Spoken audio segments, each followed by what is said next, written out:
For more hello everyone, मेरा नाम तुषार भारद्वाज और ये आपका अपना फेवरेट चैनल साइंस वर्ल्ड। आज की वीडियो में हम डिस्कस करने वाले हैं कि ऐसा क्यों कहा जाता है कि अगर आप फायर करना चाहते हैं, अगर आप कोई पिस्टल का इस्तेमाल कर रहे हैं और पिस्टल आपने लाइट वेट में ली हुई है, हल्की पिस्टल है, ज़्यादा वजन नहीं है उस पिस्टल का, तो ऐसे में जब आप बुलेट को फायर करते हैं ना, तो सामने वाले का तो पता नहीं है, देखिए, है ना, क्लियर बात कि भाई उस पर कितना असर पड़ेगा, क्या होगा, कैसे होगा। लेकिन हाँ, ये चीज़ फिक्स है कि जो व्यक्ति फायर करना चाह रहा था, जो पिस्टल जिसके हाथ में थी, उसको रिकॉयल बड़ा भयानक होगा। ठीक है, हो सकता है वो अपनी पोजीशन से डिस्प्लेस भी हो जाए, गिर जाए, काफ़ी दूरी पर जाकर गिरे, ऐसा भी होता है। देखिए क्या होता है ना कि पिस्टल को हैवी लेना होता है, तभी आप फायर जो कर रहे हैं वो जो आपका टारगेट था वो पूरा हो पाएगा। ठीक है, तो हैवी पिस्टल, कम रिकॉइलिंग, हल्की पिस्टल, कम मास है पिस्टल का, तो रिकॉइल बहुत ज़्यादा होता है। तो अब बात ये आती है कि क्या कोई फिजिक्स में ऐसा फॉर्मूला है जिसके ज़रिए हम इस चीज़ को समझा सकते हैं, समझ सकते हैं कि हाँ, फॉर्मूले को देखकर कि भाई ठीक है कि मास अगर ज़्यादा है तो रिकॉइलिंग कम होती है, पिस्टल बैक थोड़ा कम लेती है, जर्क थोड़ा कम लगता है। लेकिन अगर मास हमने कम लिया है तो वहां पर रिकॉइलिंग बहुत ज़्यादा होती है। तो क्या इन सब बातों को हम किसी फॉर्मूले के ज़रिए क्लियर कर सकते हैं? तो आंसर है बिल्कुल, ऐसा फॉर्मूला है। तो क्लास 11 फिजिक्स में chapter number 5 laws of motion, बड़ा ही मज़ेदार चैप्टर। अभी हम सबसे पहले कंजर्वेशन ऑफ मोमेंटम से स्टार्ट करने वाले हैं, क्योंकि इस टॉपिक को समझने के लिए हमें वहीं से शुरू करना होगा और एक छोटा सा डायग्राम बनाएंगे। उसके ज़रिए फिर हम धीरे धीरे एक उस फार्मूले तक पहुँचेंगे, उस फार्मूले को हम ड्राइव करेंगे, जिसकी मदद से हम आज की वीडियो का जो हमारा टारगेट है रिकॉइलिंग ऑफ गन, उसको समझ सकेंगे। तो चलिए स्टार्ट करते हैं रिकॉइलिंग ऑफ गन। देखिए, कंजर्वेशन ऑफ मोमेंटम के लिए आपने एक फार्मूला देखा होगा, m1 u1 plus m2 u2 is equal to m1 v1 plus m2 v2। ये जो फॉर्मूला है ना, कंजर्वेशन ऑफ मोमेंटम के लिए जाना जाता है। कंजर्वेशन ऑफ मोमेंटम पर हमारी एक पहले वीडियो आ चुकी है, आप उसको प्लीज़ देखिएगा अगर आपने नहीं देखा है। ठीक है, तो आपको वहां पर कंजर्वेशन ऑफ मोमेंटम मतलब इस फॉर्मूले को ड्राइव करके भी दिखाया गया है डायग्राम की एक हेल्प के जरिए कि भाई कैसे कोई दो बॉडी जब कॉलिजन करती हैं तो उनका जो कॉलिजन से पहले टोटल मोमेंटम होता है वो कॉलिजन के बाद वाले मोमेंटम के इक्वल होता है। तो कंजर्वेशन ऑफ मोमेंटम में बदलाव नहीं आया। ठीक है, मोमेंटम कंजर्व रहा। तो इस चीज़ को वहाँ पर क्लैरिफाई किया गया है। तो ये हमारे पास एक फॉर्मूला है, before collision, after collision. Collision से पहले दो बॉडी का टोटल मोमेंटम जो होता है वो कॉलिजन के बाद जो टोटल मोमेंटम बनता है उसके इक्वल बनता है। इस चीज़ को वहाँ पर हमने क्लियर किया हुआ है। ठीक है, डिस्क्रिप्शन बॉक्स में आपको उसका लिंक मिल जाएगा और आप वहाँ पर उसको देख सकते हैं।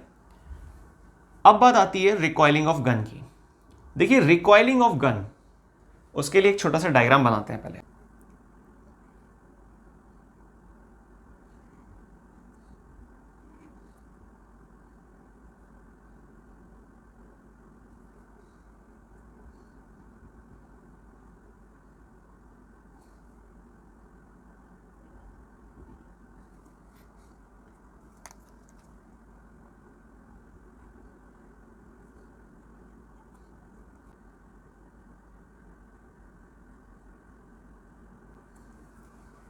देखिए, ये कोई गन है ना, गन लग रही है ना। ठीक है, कमेंट करके बताइएगा आप गन का डायग्राम कैसा लगा आपको, है ना। ठीक है, ये कोई बुलेट है, तो देखिए ये कोई गन है जिसका मास m1, बुलेट जिसका मास m2। ठीक है, अब होता क्या है ना कि थोड़ा सा आपको चीज़ें समझनी होंगी ध्यान से थोड़ा, कि जब तक आपने पिस्टल में बुलेट को डाला हुआ है, पिस्टल में गोली है, आपने फायर नहीं किया, तो तब तक क्या होता है, पिस्टल रेस्ट में है, गोली बुलेट जो है वो भी रेस्ट में है ना। तो क्या वेलोसिटी होगी? नहीं ना।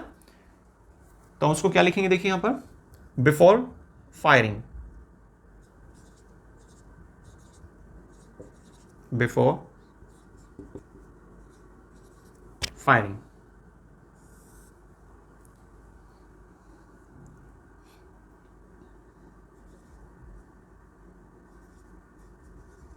आफ्टर फायरिंग, फायरिंग करने के बाद और फायरिंग करने से पहले, ये दो कंडीशन हो गई हैं, है ना। तो बिफोर फायरिंग M1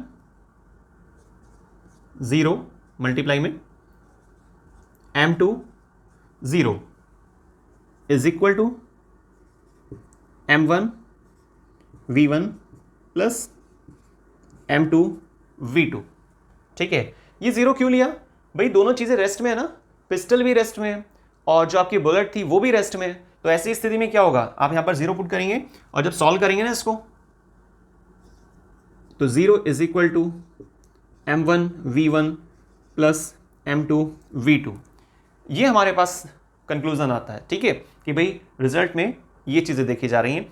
अब आपको मालूम है कि फर्स्ट बॉडी हमने किसको कंसिडर किया था, गन को, और रिकॉइलिंग किसकी हमें निकालनी है, पिस्टल की। ठीक है, गन की हमें रिकॉइलिंग निकालनी है। तो रिकॉइल वाले केस में हमें क्या करना होगा, M1, ठीक है, मास गन के लिए, और V1 वेलोसिटी कॉलिजन के बाद, मतलब आपने जो भी फायर करना था, ट्रिगर को प्रेस करने के बाद जो बुलेट निकल के वहां से जा रही है, तो वो तो एक्शन हुआ। रिएक्शन क्या हुआ कि गन ने रिकॉइल किया। ठीक है, ये क्या हमारे पास रिएक्शन फोर्स होती है। तो ऐसे केस में आपको V1 कैलकुलेट करना है। तो आप यहां पर क्या करेंगे, इसे minus M1 V1 is equal to M2 V2। ठीक है, तो V1 is equal to minus, इसको शिफ्ट कर देंगे, M2 V2 whole divide bye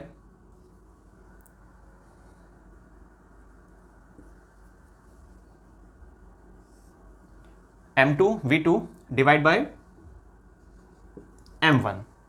ये हमने एक फॉर्मूला कैलकुलेट कर लिया।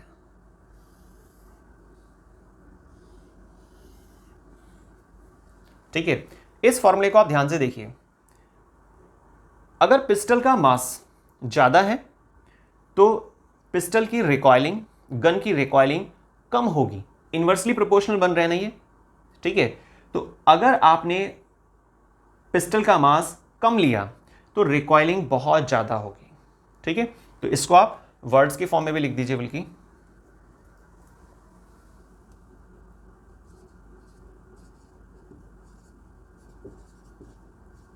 recoil velocity inversely proportional mass of gun।